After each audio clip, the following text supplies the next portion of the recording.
ETF index mutual funds నేర్చుకుని stock మార్కెట్లో రాణించాలనుకుంటున్నారా? వెంటనే ఈ నెంబర్కి కాల్ చేయండి.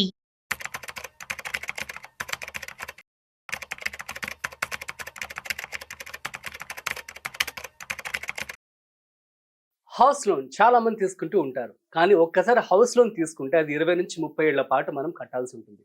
సో మరి హౌస్ లోన్ తగ్గించే సూత్రాలు ఏమైనా ఉన్నాయా?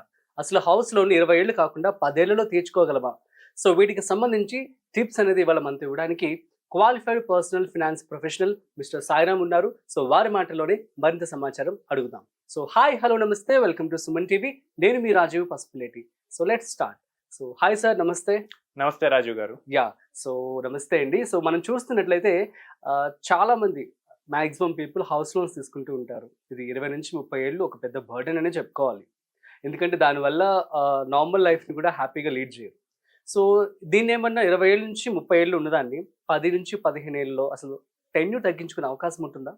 సో అసలు మీకు హోమ్ లోన్ ఎలా ఉంటుందో చెప్తాను. నేను కూడా పర్సనల్ గా హోమ్ లోన్ తీసుకున్నాను. ఓకే. 30 lakhs కి సుమారు 8% ఇంట్రెస్ట్ పడుతుంది. అవును. ఈఎంఐ వచ్చేసరికి 22,000 కట్టాల్సి వస్తుంది. సో టోటల్ 30 years లో నేను మొత్తం కలిపేసి 80 lakhs కడతాను. సరే అని చెప్పి ఇక్కడ 80 ఎక్కడ? సరే అని చెప్పేసి నేను ఒకసారి క్యాలిక్యులేషన్స్ చూసుకున్నాను, వాళ్ళు ఇచ్చిన షీట్. సో 5 years తర్వాత చూస్తే నా అసలు 28.8 lakhs, 28,80,000. 5 years కి నేను ఈ 5 years లో కట్టింది 12 lakhs. అవును అవును. సో అంటే నేను నా అసల్లో 1,20,000 తగ్గింది. ఓకే, సరే 10 years తర్వాత చూశాను. సో 10 years తర్వాత నా ప్రిన్సిపల్ ఆల్మోస్ట్ 4 lakhs మాత్రమే తగ్గింది. నేను ఈ పీరియడ్ లో ఆల్మోస్ట్ 25 lakhs కట్టాను. ఓకే. సో హోమ్ లోన్ లో ఫస్ట్ 10 years ఇనిషియల్ గా మనం కట్టేది ఎంత కట్టినా గానీ ఇంట్రెస్ట్ పార్ట్ ఎక్కువ తినేస్తుంది. అవును. సో అందుకని హోమ్ లోన్స్ ఎక్కువ టెన్యూర్ ఉంటాయి. సో ఇక్కడ మనం గుర్తుంచుకోవాల్సిన విషయం ఏంటంటే, సో మనకి బర్డెన్ లేదు అంటే కనుక నో ప్రాబ్లం. ఓకే. ఎందుకంటే ఈ రోజుల్లో రెంట్ అనేది కనీసం 5% యావరేజ్ పెరుగుతూ ఉంది. అవును. సో నాకు ఈ రోజు 25,000 ఉన్న రెంట్ ఒక 10-12 years లో కానీ డబుల్ అవుతుంది. అవును అవును. సో 50 years అవుతుంది, 50K అవుతుంది. సో దాంతో పోల్చుకుంటే మనకు కొంచెం బెటర్ గానే ఉంటుంది. కానీ స్టిల్ చాలా మంది వచ్చేసరికి హోమ్ లోన్ తొందరగా క్లియర్ చేద్దాం అనుకుంటారు. అవును. సో హోమ్ లోన్ తొందరగా క్లియర్ చేయడానికి ఫస్ట్ మనం తీసుకోవాల్సిన జాగ్రత్తలు. సో చాలా మంది ఏం చేస్తారంటే ఎన్బిఎఫ్సిస్ ప్రైవేట్ వాళ్ళ దగ్గర కూడా తీసుకుంటారు. ఓకే. సో మనకి public sector banks, top private banks ఉన్నా కానీ సమ్ వాళ్ళకున్న ఇష్యూస్ వల్ల బయట వాటికి వెళ్తారు. సో వాళ్ళు మీరు నమ్మరు రాజీవ్ గారు, 15 నుంచి 25% వరకు కూడా ఛార్జ్ చేస్తారు. సో ఎస్, మీరు అన్నట్లుగా ఎన్బిఎఫ్సిస్ అన్ని కూడా చాలా ఎక్కువ ఇంట్రెస్ట్ రేట్ కి ఇవ్వడం జరుగుతుంది. సో మీరు కనుక ఈ ఎన్బిఎఫ్సిస్ కానీ ప్రైవేట్ ఫైనాన్స్ కంపెనీస్ దగ్గర కానీ హోమ్ లోన్ తీసుకున్నట్లయితే దాన్ని బ్యాలెన్స్ ట్రాన్స్ఫర్ చేసుకోండి. మహా అయితే 10% లేదా 11%, 12% అంతే వేస్తారు బ్యాంక్స్. మీకు బ్యాలెన్స్ ట్రాన్స్ఫర్ ఆప్షన్ కనుక ఎలిజిబిలిటీ ఉంటే ఫస్ట్ మీరు దాన్ని ట్రై చేయండి. నెక్స్ట్ ఇంకోటి ఏంటంటే, ఎప్పుడైతే ఆర్బీఐ ఇంట్రెస్ట్ రేట్లు తగ్గించేసిందో బ్యాంక్ ఆటోమేటిక్ గా కొత్త కస్టమర్లకి తగ్గించేస్తుంది. అవును. సో ఒక 6-7 months బ్యాక్ సో 9% దగ్గర హోమ్ లోన్స్ ఉన్నాయి. తర్వాత ఆర్బీఐ 2 ఇంట్రెస్ట్ రేట్ కట్లు తీసుకొచ్చింది. సో ఇప్పుడు అవి ఏంటంటే less than 8 అయ్యాయి కొత్త కస్టమర్లకి. బట్ బ్యాంక్ ఏం చేస్తుంది అంటే కొత్త కస్టమర్లకు ఆఫర్ ఇస్తుంది కానీ ఓల్డ్ కస్టమర్స్ కి అంత తొందరగా ఇవ్వాలని చూడదు. కానీ ఇందులో 2 రకాలు ఉంటాయి కదా, ఒకటి ఫిక్స్డ్ అండ్ ఫ్లోటింగ్ అని చెప్పి. అవునండి, ఫ్లోటింగ్ లో కూడా వాళ్ళు మార్జిన్ తగ్గిస్తే. ఓకే. సో బ్యాంక్ ఆర్బీఐ 1% తగ్గించింది, నేను మేబీ 0.5% తగ్గిస్తా అంటే. సో ఫ్లోటింగ్ రేట్ కే లింక్డ్. అక్కడ ఏంటంటే రెపో రేట్ ప్లస్ స్ప్రెడ్ అని ఉంటుంది. నేను స్ప్రెడ్ పెంచుకుంటా. ఓకే. అప్పుడు మీరు నన్ను అడగటానికి ఉంటారు కదా. సో ఫస్ట్ ఏంటంటే, ఎప్పుడైతే ఆర్బీఐ రేట్ కట్స్ చేసిందో నెక్స్ట్ మంత్ మనం చూసుకోవాలి మనకి ఎంత ఇంట్రెస్ట్ రేట్ రిలీఫ్ వచ్చింది. రాకపోతే బ్యాంక్ మేనేజర్ కి లెటర్ పెట్టండి. ఓకే. సో నాకైతే తగ్గాలి, మీరు కొంచెం ప్రాసెస్ చేయండి కైండ్లీ అని చెప్పి. ఓకే. ఒకవేళ వినకపోతే బ్యాలెన్స్ ట్రాన్స్ఫర్ కి వెళ్ళిపోండి. సో ఈ 2 మన చేతిలో ఉన్నాయి. ఓకే. సో ఇది కూడా కుదరట్లేదు, మనం ఆల్రెడీ బెస్ట్ లోన్ లోనే ఇంట్రెస్ట్ రేట్ లోనే ఉన్నాము.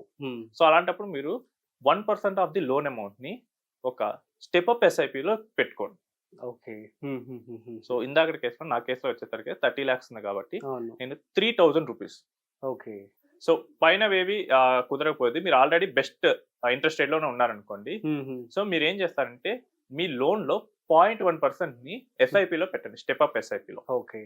సో నాది 30 lakhs కాబట్టి 1% అంటే 30,000, 0.1 అంటే 3,000 రూపీస్. ఈ 3,000 రూపీస్ ని ఇయర్లీ 10% స్టెప్ అప్ లో నేను ఒక SIP స్టార్ట్ చేశాను. ఓకే. దాని కనుక నాకు 15% కనుక వర్కౌట్ అయితే కనుక నాది ఆల్రెడీ 14 years లో 24-25 lakhs వస్తుంది. అవును. ఇదే పీరియడ్ లో నా హోమ్ లోన్ ప్రిన్సిపల్ కూడా అంతే అవుతుంది. ఓకే. అలా బ్యాలెన్స్ చేసుకోవాలంటారు. సో ఏముంది, ఇక్కడ వచ్చిన అమౌంట్ తీసుకెళ్ళి నేను బ్యాంక్ కట్టేస్తే సరిపోతుంది. సరిపోతుంది. 13-14 years లో నాకు లోన్ క్లియర్ అయిపోతుంది. అవునవును. సో నేను ఇంకా ఎక్స్ట్రాగా అడిషనల్ గా కట్టింది ఏంటంటే ఫస్ట్ ఇయర్ 3,000, అలా ఒక 10% పెంచుకుంటూ పోతాను. అదేలేండి. ఇక్కడ ఏం జరుగుతుందంటే హోమ్ లోన్ మనకి 8% లో వస్తుంది. అవును. మన ఇన్వెస్ట్మెంట్ కనుక అంతకన్నా ఎక్కువ వచ్చే దాంట్లో కనుక పెడితే just 0.1% of the loan amount పెట్టినా గానీ సో మీరు చూసిన 16 years రెడ్యూస్ అయింది. అవును. అవును. సో ఇలా కూడా ట్రై చేయొచ్చు. ఓకే. లేదు నేను సిప్ మంత్లీ చేయలేను అనుకున్నాను అనుకోండి, మీకు ఇయర్లీ ఒక ఎక్స్ట్రాగా ఈఎంఐ కట్టండి. So instead of doing 12 months, do a 13th month installment. So ఇలా చేస్తే మనకి 3 to 4 years రెడ్యూస్ అవుతుంది. ఓకే. ఓకే. ఒకటి ఎక్స్ట్రా కడితే తగ్గుతుంది. సో అంటే మనకి బోనస్ వచ్చినప్పుడు కానీ, మనకి ఎప్పుడైనా సమ్ అడిషనల్ అమౌంట్ వచ్చినప్పుడు కానీ, పేరెంట్స్ దగ్గర నుంచి కానీ, ఎక్కడైనా మిగిలినప్పుడు కానీ ఒక ఇన్స్టాల్మెంట్ ఎక్స్ట్రా కట్టాలి. ఓకే. ఓకే. సో ఒక ఇన్స్టాల్మెంట్ ఎక్స్ట్రా కట్టడం వల్ల మనకు ఆల్మోస్ట్ 3 to 4 years టెన్యూర్ తగ్గుతుంది. అవును. ఇది మనకి ఇంట్రెస్ట్ రేట్లు కనుక పెరుగుతున్నప్పుడు అయితే కనుక చాలా ఉపయోగపడుతుంది. మనం ఇలా ఎక్స్ట్రాగా పెట్టుకుంటూ పోవడం వల్ల మన ప్రిన్సిపల్ తగ్గుతూ ఉంటుంది. ఎప్పుడైతే మన ప్రిన్సిపల్ తగ్గుతుందో ఇంట్రెస్ట్ రేట్ పెరిగినప్పుడు టెన్యూర్ భయంకరంగా పెరగదు. సో కోవిడ్ అప్పుడు చాలా మంది 6.5% ఉన్నప్పుడు లోన్లు తీసుకున్నారు 30 years కి.